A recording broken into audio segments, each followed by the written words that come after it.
ನಮಸ್ತೆ ಮೇಡಮ್, ನಿಮ್ಮ ಹೆಸರು? ಡಾಕ್ಟರ್ ಸುಲೋಚನಾ ಲೋಕೇಶ್. ಸರ್, ನಿಮ್ಮ ಹೆಸರು? ಲೋಕೇಶ್. ಮೇಡಮ್, ನಿಮಗೆ ರಾಜಕೀಯ ಎಷ್ಟು ವರ್ಷದಿಂದ ಅನುಭವ ಇದೆ ಮೇಡಮ್? ನಿಮಗೆ 7-8 ವರ್ಷದಿಂದ ಅನುಭವ ಇದೆ. ನಿಮ್ಮದು ಟೋಟಲ್ ಓಟ್ ಅಂತ ಏನು ಬಂದಿತ್ತು ಮೇಡಮ್ ಸಲ? ಟೋಟಲ್ ಓಟ್ ಆಗಿರೋದು 800 ಆಗಿತ್ತು. ಅದರಲ್ಲಿ ಒಂದು 450 ಲೀಡಿಂದ 450 ಲೀಡಿಂದ ಗೆದ್ದಿದೆ. ಮೇಡಮ್, ನಿಮಗೆ ರಾಜಕೀಯ ಅನುಭವ ನಿಮ್ಗೆ ಏನು ಅನ್ನಿಸ್ತಾ ಇದೆ ಮೇಡಮ್?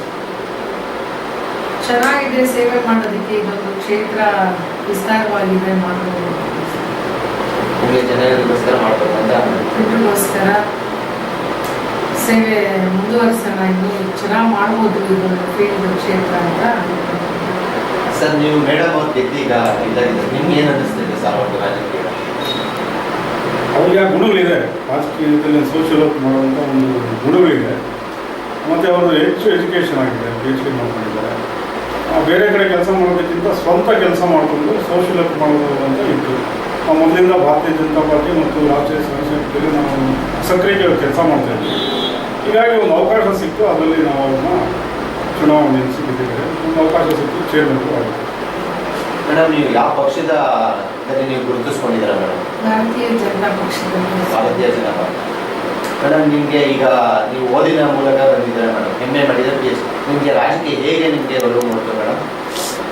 ಅದು ಮೊದಲಿಂದ ನಮ್ಗೆ ಅಭಿರುಚಿ ಇತ್ತು. ಅದರಲ್ಲಿ ನಮ್ಮ ಯಜಮಾನರು ಸಕ್ರಿಯವಾಗಿ ಸಂಘಟನೆಯಲ್ಲಿ ಇರೋದ್ರಿಂದ ಸೊ ನನಗೂ ಈಗ ಮುಂದುವರಿಸೋಣ ಅಂತ ಅವರೇ ನಮ್ಮ ಒಂಥರ ಗುರುಗಳ ಮಾರ್ಗದರ್ಶನ. ಯಾವಾಗಲೂ ಅದೇ ಮಾತುಕತೆ ಎಲ್ಲದರಲ್ಲೂ ಅವ್ರನ್ನ ಅವರೇ ತೊಡಗಿಸ್ಕೊಂಡಿರೋದ್ರಿಂದ ಇದೇ ಕ್ಷೇತ್ರ ಒಳ್ಳೆಯದು ಅಂತ ನಾನು.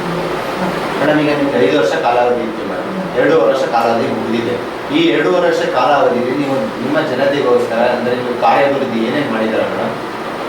ನಮಗೆ ಕೊಟ್ಟಿರೋ ಒಂದು ವಾರ್ಡಲ್ಲಿ ಫಸ್ಟ್ ಸದಸ್ಯರಾದಾಗ ಅಲ್ಲಿನ ಮೂಲಭೂತ ಸೌಕರ್ಯಗಳಿಗೆ ಏನು ಸಂಬಂಧ ಇರುತ್ತೆ, ಅವ್ರ ಡಿಮ್ಯಾಂಡ್ಸ್ ಏನಿರುತ್ತೆ, ನಾವೆಲ್ಲ ಪೂರೈಸೋಕ್ಕಾಗದಿದ್ರು ನಮ್ಮ ಲಿಮಿಟ್ಸಲ್ಲಿ ಎಷ್ಟಾಗುತ್ತೋ ಅಷ್ಟು ಚರಂಡಿ ಆಗ್ಬೋದು, ಮತ್ತು ರೋಡ್ಸ್ ಆಗ್ಬೋದು, ಮಿನಿಸ್ಟ್ರ್ ಕೋಟಾದಿಂದ ಬೇರೆ ಬೇರೆ ಯಾವ ಕಡೆ ಕೋಟಾಯಿಂದ ತರಿಸ್ಬೋದು, ಅವ್ರಿಗೆ ನೇರ ಕುಡಿಯೋ ನೀರಿನ ವ್ಯವಸ್ಥೆ ಮಾಡಿಸ್ಬೋದು, ಆ ಥರ ಮಾಡಿದ್ದೀವಿ. ಸ್ತ್ರೀಶಕ್ತಿ ಗುಂಪುಗಳಿಗೆಲ್ಲ ಲೋನು ಯಾವ್ಯಾವ ಕಡೆಯಿಂದ ಟೈಪ್ ಮಾಡಿಸ್ಬೋದು ಅದನ್ನು ಮಾಡಿದ್ದೀವಿ. ಮತ್ತು ಎಲ್ಲ ಒಂದು ಮೈನಾರಿಟೀಸು ಮತ್ತು ಈ ಕಡೆ ಇಲಾಖೆಗಳಿಂದ ಏನೇನು ಸಿಗುತ್ತೆ ಅವ್ರಿಗೆ ಸೌಲಭ್ಯಗಳನ್ನ ಅದನ್ನು ಒದಗಿಸ್ಕೊಡ್ತಾ ಇದ್ದೀವಿ. ಮತ್ತು ದಾನಿಗಳು ಮುಂದೆ ಬಂದರೆ ಇನ್ನೂ ಹೆಚ್ಚು ಕೆಲಸ ಇದೆ. ಬರೋ ಅನುದಾನದಲ್ಲೇ ನಮಗೆ ಸಾಕಾಗ್ತಿಲ್ಲ. ಹಾಗಾಗಿ ಇನ್ನೂ ಹೆಚ್ಚು ಏನಾದರೂ ಬಂದರೆ ಮತ್ತೆ ಅದನ್ನು ಮಾಡೋಣ ಅಂತ ಪ್ರಯತ್ನದಲ್ಲಿ. ಮತ್ತು ಅಧ್ಯಕ್ಷರಾಗಿ ಇವಾಗ ಇನ್ನೂ ಸುವರ್ಣ ಗ್ರಾಮಗೆಲ್ಲ ಪ್ರಯತ್ನ ಪಟ್ಟಿದ್ವಿ. ಸೊ ಚೆನ್ನಾಗಿ ತಪ್ಪೋಯ್ತು. ಇದರಲ್ಲಿ ಇನ್ನೂ ನಮಗೆ ಡ್ರೈನೇಜ್ ಪ್ರಾಬ್ಲಮ್ ಇದೆ, ಕುಡಿಯೋ ನೀರಿನ ಪ್ರಾಬ್ಲಮ್ ಇದೆ, ಇನ್ನೂ ರಸ್ತೆಗಳೆಲ್ಲ ಸರಿಯಾಗಿ ಆಗಿಲ್ಲ. ಇದಕ್ಕೆ ಯಾವ್ಯಾವ ಮೂಲದಿಂದ ತರ್ಬೋದು ಅಂತ ನಾವು MLA ಅವ್ರಿಗೂ MP ಅವ್ರಿಗೂ ಮತ್ತು MLC ಅವ್ರಿಗೂ ಎಲ್ಲರಿಗೂ ನಾವು ಇದ್ರ ಬಗ್ಗೆ ಹೇಳಿದ್ದೀವಿ. ಈ ಥರ ಇದೆ, ಇದು ಡೆವಲಪ್ ಮಾಡಬೇಕು, ಸ್ವಲ್ಪ ನೀವೆಲ್ಲ ಇದು ಕೊಡಬೇಕು ಅಂತ. ಈ ಗ್ರಾಮ ಸಭೆನೂ ನಡೀತಾ ಇದೆ, 5ನೇ ತಾರೀಕು ನಡೆಯುತ್ತೆ. ಇಂಥದ್ರಲ್ಲಿ ಹೇಳ್ತಾ ಇದ್ದೀವಿ. ಮತ್ತೆ ಈಗ ಒಂದು 3-4 ಕೋಟಿ ವೆಚ್ಚದಲ್ಲಿ ನಮ್ಮ ಉಸ್ತುವಾರಿ ಸಚಿವರು ರಾಮಲಿಂಗಾರೆಡ್ಡಿ ಅವರು ಈಗ ಅನುದಾನ ಕೊಡ್ತಾ ಇದ್ದಾರೆ. ಈಗ ಹೈಟೆಕ್ ಪಂಚಾಯತಿ ಆಗಿದ್ದು ಬಸ್ ಸ್ಟ್ಯಾಂಡ್ ಆಗುತ್ತೆ. ಇದು ಎಲ್ಲ ಒಂದು ಅಭಿವೃದ್ಧಿ ಅಂತ ತುಂಬ ಖುಷಿ ಆಗ್ತಾ ಇದೆ ನಮ್ಮ ಇದನ್ನು. ಮತ್ತು ಈಗ ಶಾಲೆನಲ್ಲೂ ಸಾಕಾಗ್ತಿಲ್ಲ ಶಿಕ್ಷಣಕ್ಕೆ ಟೀಚರ್ಸು. ಅದರಿಂದ ನಾವು ನಮ್ಮ ಪಂಚಾಯತಿ ವತಿಯಿಂದ ಡಿಮ್ಯಾಂಡ್ ಇದೆ ಜನರಿಗೆ ಅಂತ ಹೇಳಿದಾಗ ಒಂದು ಪಾರ್ಟ್ ಟೈಮ್ ಆಗಿ ಅವ್ರಿಗೂ ಕೂಡ ಒಂದು ಬಗ್ಗೆ ಅವಕಾಶ ಕೊಟ್ಟಿದ್ದೀವಿ ಮಾಡಲಿಕ್ಕೆ. ಮತ್ತು ಕುಡಿಯೋ ನೀರಿನ ತುಂಬ ಸಮಸ್ಯೆ ಇದೆ. ಕಾವೇರಿ ವಾಟರ್ ತರಿಸೋ ಪ್ರಯತ್ನದಲ್ಲಿ ಶಿಕ್ಷಣ ನದಿಯಿಂದ ಹಿಂದೆ ನಮ್ಮ ನಾರಾಯಣ ಸ್ವಾಮಿ ಮಿನಿಸ್ಟರ್ ಅವರು ಮಾಡಿದರು. ಮತ್ತು ನಮ್ಮ ಅಧ್ಯಕ್ಷರು, ತಾಲೂಕು ಅಧ್ಯಕ್ಷರು ಬಸವರಾಜ್ ಅವರು ಇದ್ದಾರೆ. ಅವರು ಎಲ್ಲ ಸೇರಿ ನಮ್ಮ ಮಕ್ಕಳಿಗೆ ಇದನ್ನು ನೀರು ತರೋ ಪ್ರಯತ್ನದಲ್ಲಿ ಎಲ್ಲರೂ ಸಮಭಾಗಿಗಳಾಗಿ ನಾವು ಒತ್ತು ಕೊಟ್ಟಿದ್ದೀವಿ. ಇನ್ನೂ ಯಾವಾಗ ಬರುತ್ತೋ ನೋಡಬೇಕು. ಮೇಡಮ್, ನಿಮಗೆ ಇನ್ನೂ 2 ವರ್ಷ ಕಾಲಾವಧಿ ಇದೆ ಮೇಡಮ್. ಈ 2 ವರ್ಷ ಕಾಲಾವಧಿಯಲ್ಲಿ ಇನ್ಯಾವ ಥರ ಕಾರ್ಯಕ್ರಮಗಳನ್ನು ಮತ್ತು ಅಭಿವೃದ್ಧಿಗಳನ್ನು ಮಾಡಬೇಕು ಅಂತ ಅನ್ಕೊಂಡಿದ್ದೀರಾ ಮೇಡಮ್ ನೀವು? ಅಭಿವೃದ್ಧಿ ಅಂದರೆ ಒಂದು ಒಳ್ಳೆ ಗ್ರಾಮ ಮಾಡಬೇಕು. ಈ ನಿರ್ಮಲ ಗ್ರಾಮ ಅವಾರ್ಡು ನಮ್ಮ ಪಂಚಾಯತಿಗೆ ಬಂದಿದೆ. ಆದರೆ ಅದು ಇನ್ನೂ ಸ್ವಲ್ಪ ಬಡತನ ರೇಖೆಗಿಂತ ಕೆಳಗಿರೋರು ಇನ್ನೂ ಇದ್ದಾರೆ, ಅವರು ಏನಾದರೂ ತರ್ಬೋದಂತ. ಮತ್ತು ಈಗ ಯೋಜನೆ IAY ಇಂದಿರಾ ಆವಾಸ್ ಇವೆಲ್ಲ ಬಂದಿದೆ. ಇವನು ಸ್ವಲ್ಪ ಹೆಚ್ಚು ಮಾಡಿಸ್ಬೇಕು ಅಂತ ಕೇಳಬೇಕು ಅಂತಿದ್ವಿ. ಮತ್ತು ಸೈಟ್ ಬೇಕು ಅಂತ ಜನ ತುಂಬ ಅಭಿಪ್ರಾಯ ಪಡ್ತಿದ್ದಾರೆ. ಅದಕ್ಕೆ ಜಾಗ ಇಲ್ಲ ನಮ್ಮದು. ಇಲ್ಲೂ ಅದನ್ನು ನಾವು ಸಂಬಂಧಪಟ್ಟ ಅಧಿಕಾರಿಗಳು ಮಿನಿಸ್ಟ್ರಿಗೆ ಅದನ್ನು ಕೇಳ್ತಾ ಇದ್ದೀವಿ. ಇಲ್ಲೂ ಬಡವರಿದ್ದಾರೆ, ಅವ್ರಿಗೆ ಒಂದು ಮನೆ ಕಟ್ಟಲಿಕ್ಕೆ ಅವಕಾಶ ಬೇಕು, ಅದಕ್ಕೆ ಒಂದು ಏನಾದರೂ ಪರ್ಚೇಸ್ ಮಾಡ್ಕೊಳ್ಳಿ ಜಮೀನು ಅಂತ ನಾವು ಮನವಿ ಮಾಡಿದ್ದೀವಿ. ಮತ್ತು ನಮ್ಮ ಒಂದು ಪಂಚಾಯಿತಿ ಈಗ ರಾಜ್ಯದಾದ್ಯಂತ ಈಗ ವೆಬ್ಸೈಟ್ ಆನ್ಲೈನ್ ನಮ್ಮದೇ ಒಂದು ಇದು ತಗೊಂಡಿದ್ದಾರೆ, ರೆಕಾರ್ಡ್ಸ್ ಎಲ್ಲ ತೆಗೆದು ನಮ್ಮ ಪಂಚಾಯತಿನೇ ಮಾದರಿ ಪಂಚಾಯತಿ ಥರ ಆಯ್ಕೆ ಮಾಡಿ ಇದರಲ್ಲಿ ಸಂಬಂಧಪಟ್ಟ ಎಲ್ಲ ಅಧಿಕಾರಿಗಳು ಪ್ರಶಂಸೆ ಕೂಡ ಮಾಡಿದ್ದಾರೆ. ಇಲ್ಲಿ ಲೆಕ್ಕ ಚೆನ್ನಾಗಿದೆ, ಪ್ರತಿಯೊಂದು ಇಲ್ಲಿ ವ್ಯವಹಾರ ಚೆನ್ನಾಗಿದೆ, ಚೆನ್ನಾಗಿ ನಡೀತಾ ಇದೆ ಆಡಳಿತ ಅಂತ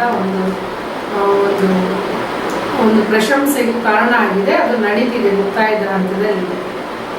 ಅದಕ್ಕೆ ನಮ್ಮ ಪಂಚಾಯತಿನೂ ಆಯ್ಕೆ ಆಗಿದೆ ಮುಂದೆ ಒಳ್ಳೆ ಒಳ್ಳೆ ಕಾರ್ಯಾಭಿವೃದ್ಧಿ ಮಾಡಬೇಕು ಅಂತ ಅನ್ಕೊಂಡಿದ್ದೀವಿ. ಅದಕ್ಕೆ ಸಹಕಾರ ಸಿಕ್ಕಿದ್ರೆ ಖಂಡಿತ ಒಳ್ಳೆ. ಟ್ಯಾಕ್ಸ್ ಸದ್ಯಕ್ಕೆ ನಿಲ್ಲಿಸಿದ್ದಾರೆ ಬೇರೆ ಪ್ರಾಜೆಕ್ಟ್ ಮಾಡೋದ್ರಿಂದ. ಮತ್ತು BMRD ಮಾತ್ರ ತಗೊಳ್ತಿದ್ದಾರೆ, ರೆವಿನ್ಯೂ ಬರ್ತಿಲ್ಲ. DC ಕನ್ವರ್ಷನ್ದು ಟ್ಯಾಕ್ಸ್ ಈಗ ಸ್ವಲ್ಪ ಬಾಡಿಗೆ ಬರೋದು ಸ್ವಲ್ಪ ಟ್ಯಾಕ್ಸ್ ಇರೋದ್ರಿಂದ ನಮಗೆ ಭಾಳ ಹೆಚ್ಚು ಅಭಿವೃದ್ಧಿ ಮಾಡೋಕ್ಕಾಗ್ತಿಲ್ಲ. ಮತ್ತು ಅಂಗಡಿಗಳು ಕೋರ್ಟಲ್ಲಿದೆ, ಸುಮಾರು 2 ಲಕ್ಷ ಲಾಭ ಬರುವಂಥ ಮಂತ್ಲಿ ಬರುವಂಥ ಇದು ಕೋರ್ಟಿಗೆ ಹೋಗಿದೆ, ಸ್ಟೇ ಕೊಟ್ಟಿದೆ.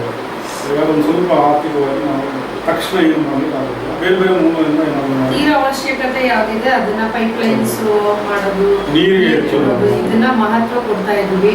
ಇಲ್ಲೂ ಮಳೆ ಕಡಿಮೆ ಇದೆ, ನಮ್ಮ ತಾಲೂಕಿಗೆ ಬರಪೀಡಿತ ಅಂತ ಹೇಳ್ಬೋದು.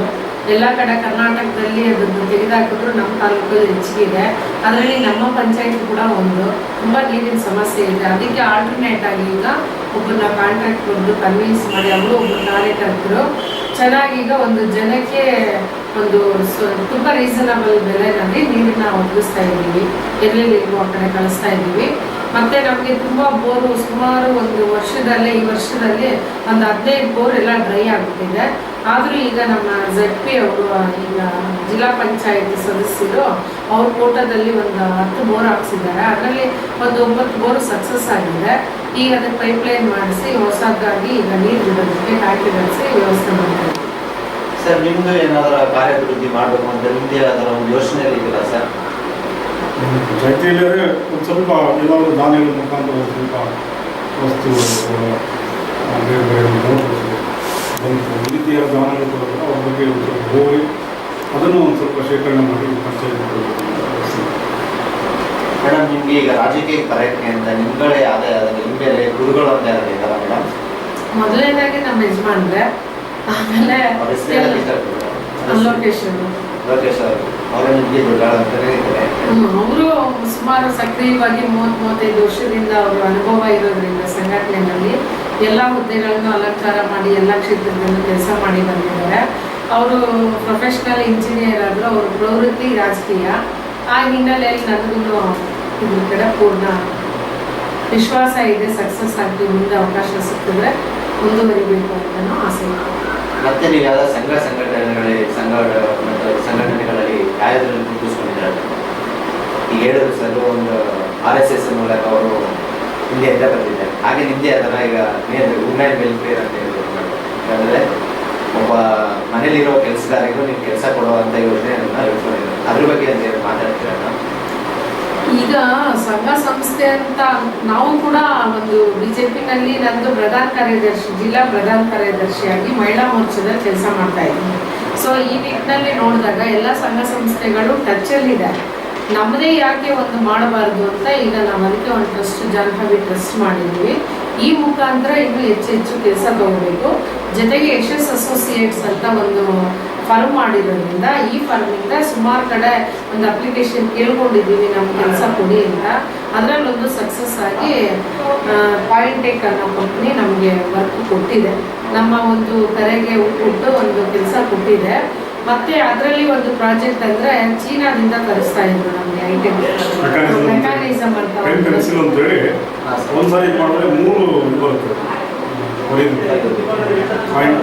ಅದನ್ನು ಅಲ್ಲಿಂದ ತರಿಸ್ತಾ ಇದ್ರು. ಅಲ್ಲಿರೋ ಮಹಿಳೆಯರಿಗೆ ಯಾಕೆ ಕೆಲಸ ಕೊಡ್ತೀರಾ? ನಮ್ಮಲ್ಲಿರೋ ಮಹಿಳೆಯರು ಬಡತನ ಇದೆ, ಅವ್ರಿಗೂ ಅವಶ್ಯಕತೆ ಇದೆ ಕೆಲಸದ್ದು, ನಾವೇ ಮಾಡಿಸ್ತೀವಿ, ಸಕ್ಸಸ್ ಮಾಡೋಣ ಈ ಪ್ರಾಜೆಕ್ಟ್ ಅಂತ ಅವ್ರ ಹತ್ರ ಮಾತಾಡಿ ಅವರು ಕೂಡ ನಮ್ಮ ಒಂದು ಕರೆಗೆ ಹೋಗ್ಬಿಟ್ಟು ಕೊಟ್ಟಿದ್ದಾರೆ. ಅದನ್ನು ಆ ಒಂದು ಪ್ರಯತ್ನ ಎಲ್ಲ ಸಕ್ಸಸ್ ಆಗಿ ಫೈನಲ್ ಸ್ಟೇಜಲ್ಲಿದೆ. ಸೊ ಹಾಗಾಗಿ ಪಾಯಿಂಟೆಕ್ MD ಅವರು ರಂಗನಾಥ್ ಸಂಧ್ಯಾ ಮೇಡಮ್ ಈ ಒಂದು ವರ್ಕ್ನ ಕೊಟ್ಟಿದ್ದಾರೆ. ಅದರಲ್ಲಿ ಜೋಶಿಯವರು ಸರ್ ಇದೆಲ್ಲ ಎಲ್ಲರ ಸಹಕಾರದಿಂದ ನಮಗೆ ಒಳ್ಳೆ ಉತ್ತಮವಾದ ಒಂದು ಫಲಿತಾಂಶನೂ ಸಿಕ್ಕಿದೆ. ಇದಕ್ಕೊಂದು 500 ಜನ ಮಹಿಳೆಯರಿಗೆ ಕೆಲಸ ಕೊಡಿ ಅಂತ ದಿನನಿತ್ಯ ಡಿಮ್ಯಾಂಡ್ ಇದೆ. ಎಂಟೈರ್ ತಾಲೂಕು ಮಹಿಳಾ ನಗರ ಜಿಲ್ಲೆನೇ ಇವಾಗ ಕೆಲಸ ಕೊಡಿ ಅಂತ ಎಲ್ಲ ಹೆಣ್ಮಕ್ಳು ಕೇಳ್ತಾ ಇದ್ದಾರೆ. ಸೊ ಅವ್ರಿಗೆ ದುಡಿಯೋ ಕೈಗಳಿಗೆ ಕೆಲಸ ಕೊಡಿಸ್ಬೇಕು ಅಂತ ನಾವು ಶ್ರಮ ಪಡ್ತಾ ಇದ್ದೀವಿ. ಅದಕ್ಕೆ ಮುಂದೆ ಯಾರಾದ್ರೂ ಎಲ್ಲ ಒಂದು ಫ್ಯಾಕ್ಟ್ರಿಯವರು ಬಂದು ನಮಗೂ ಅವಕಾಶ ಕೊಟ್ಟು ಒಂದು ನಮ್ಮ ಕಡೆಯಿಂದ ಕೆಲಸ ಮಾಡೋ ಒಂದು ಅವಕಾಶ ಸಿಕ್ಕಿದ್ರೆ ಸುಮಾರು ಜನ ಹೆಣ್ಮಕ್ಳಿಗೆ ಒಂದು ಆರ್ಥಿಕ ಸುಧಾರಣೆ ಆಗುತ್ತೆ ಮತ್ತು ಅವ್ರಿಗೂ ಒಂದು ಚೈತನ್ಯ ಬೆಳೆಯುತ್ತೆ. ಎಲ್ಲರೂ ಹೋಗಿ ಹೊರಗಡೆಗೆ ದುಡಿಯೋದಕ್ಕೆ ಸಂಸಾರದಲ್ಲಿ ಕಳಿಸಲ್ಲ, ಎಲ್ಲ ಫ್ಯಾಮಿಲೀಸು ಬಿಡಲ್ಲ. ಸೊ ಮನೇಲಿ ಕೂತು ಏನಾದರೂ ಮಾಡೋದಕ್ಕೆ ಅವ್ರಿಗೂ ಆಸೆ. ಅದರಿಂದ ಪುರುಷರು ಕೂಡ ಅದಕ್ಕೆ ಒತ್ತು ಕೊಡ್ತಾರೆ, ಏನಾದರೂ ಮಾಡಿ ಅಂತ. ಸೊ ಇಲ್ಲಿ ಸಹಕಾರ ನಮಗೆ ಸೊಸೈಟಿಯಿಂದ ಬರೀ ಲೇಡೀಸ್ದೇ ಅಂತಲ್ಲ, ಎಲ್ಲ ಒಂದು ಸಮುದಾಯದ ವರ್ಗದವರು ಎಲ್ಲ ಜನರು ಕೂಡ ಒಂದು ಕೊಟ್ಟಿದ್ದಾರೆ ಆಶೀರ್ವಾದ ಮಾಡಿ. ಪರವಾಗಿಲ್ಲ, ಹೆಣ್ಮಕ್ಳಿಗೆ ಏನೋ ಒಂದು ಮಾಡ್ತಿದ್ದೀರಾ, ಒಳ್ಳೇದಾಗಲಿ ಅಂತ ಹೇಳ್ತಾ ಇದ್ದಾರೆ. ಹಾಗಾಗಿ ಇದನ್ನು ಸಕ್ಸಸ್ ಆಗಬೇಕು. ಮುಂದೆ ಬರೋವಂಥ ಯಾವುದಾದ್ರೂ ನಮ್ಮ ಇಂಡಸ್ಟ್ರೀಸು ಕೂಡ ನಮ್ಮ ಜೊತೆ ಕೈ ಕೂಡಿಸಿದ್ರೆ ಇಂಥ ಒಂದು ಸಕ್ಸಸ್ ಮಾಡೋದು. ಮೇಡಮ್, ಈಗ ನೀವು ಗೆಲ್ಲೋದಕ್ಕೆ ನಿಮ್ಮ ಜನತೆ ಗ್ರಾಮಗಳ ಜನರೇ ಕಾರಣ. ಅವ್ರಿಗೆ ಏನಂತ ಹೇಳೋಕೆ ಇಷ್ಟಪಡ್ತೀರಾ ಮೇಡಮ್ ಈ ಮೂಲಕ? ಅವರು ಒಂದು ಎಕ್ಸ್ಪೆಕ್ಟೇಷನ್ ಇರುತ್ತೆ, ತುಂಬ ಮಾಡಬೇಕು ಅಂತ ಆಸೆ ಪಟ್ಟು ನಮ್ಮನ್ನ ಕಳಿಸಿರ್ತಾರೆ. ಅದರಲ್ಲಿ ನಮ್ಮ ಎಲ್ಲರೂ ಮಾಡ್ತಾರೆ ಈ ಕೆಲಸನ, ನೀರು ಒದಗಿಸೋದು ಕೊಡಲೇಬೇಕು ನಾವು. ಇದ್ರ ಜೊತೆಗೆ ನಮ್ಮ ಮಹಿಳೆಯರು ಕೂಡ ನಮ್ಮ ವೋಟರ್ಸು ಕೂಡ ಕೇಳಿದ್ದು, ಇಂಥ ಒಂದು ಉದ್ಯೋಗನೂ ಕೊಡಿ, ನೀವು ಓದ್ಕೊಂಡಿದ್ದೀರಾ, ನಿಮ್ಗೆ ಅನುಭವ ಇದೆ, ನಾವಂತೂ ಆ ಸ್ಟೇಜ್ಗೆ ಹೋಗಿಲ್ಲ. ಹಾಗಾಗಿ ನಮಗೆ ಈ ಒಂದು ಎಲ್ಲ ಸೌಕರ್ಯ, ಮೂಲಭೂತ ಸೌಕರ್ಯದ ಜೊತೆಗೆ ನಮ್ಗೆ ಉದ್ಯೋಗದ ಅವಕಾಶನ ಕೊಡಿ ಮನೆಯಲ್ಲಿ ಕೂತು ಅಂತ ಕೇಳಿರೋದಕ್ಕೆ ಅವ್ರಿಗೋಸ್ಕರನೇ ಈ ಒಂದು ಕೆಲಸನೂ ಪ್ರಾರಂಭ ಮಾಡಿತ್ತು. ಸೊ ಅದು ಯಶಸ್ವಿ ಆಗ್ತಾ ಇದೆ. ಅದು ಇನ್ನೂ ಹೆಚ್ಚಿಗೆ ಅವ್ರಿಗೆ ತಲುಪಿಸ್ಬೇಕು, ನಮ್ಮ ಶಕ್ತಿ ಮೀರಿ ಕೆಲಸ ಮಾಡಿ ಅವ್ರು ಕೇಳಿರೋ ಆಸೆಗಳನ್ನ ಪೂರೈಸೋದಕ್ಕೆ ಹೊರಡಬೇಕು ಅಂತ ಅನ್ನಿಸ್ತಾ ಇದೆ. ಬಟ್ ಇನ್ನೂ ಸಮಯ ಇದೆಯಲ್ಲ ಮಾಡ್ತೀವಿ. ಸರ್, ನೀವು ಈ ಜನತೆಗೆ ಏನು ಹೇಳೋಕೆ ಇಷ್ಟಪಡ್ತೀರಾ? ಜನತೆ ಒಂದು ಸ್ವಲ್ಪ ಕರ್ನಾಟಕದಲ್ಲಿ ರಾಜಕೀಯ ಮಾಡಲಿಕ್ಕೆ ಸ್ವರ್ಗ ಇದೆ ಬೇರೆ ರಾಜ್ಯಗಳು ಹೋಲಿಸ್ಬಿಟ್ಟು. ಹಾಗಾಗಿ ಒಳ್ಳೆಯ ಕೆಲಸಗಾರರು, ತುಂಬ ವಿದ್ಯಾವಂತರಿಗೆ ಇಲ್ಲಿ ಹೆಚ್ಚು ಅವಕಾಶ ಇರ್ತದೆ. ಜನತೆಯೂ ಇಲ್ಲಿ ಸುಖವಾಗಿರ್ತಾರೆ.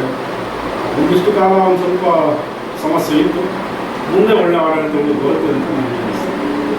ಜನರು ತುಂಬ ಬುದ್ಧಿವಂತಿದ್ದಾರೆ. ಸರ್, ಇಷ್ಟೊತ್ತು ಮಾತಾಡೋದಕ್ಕೆ ತುಂಬ ಧನ್ಯವಾದಗಳು. Thank you.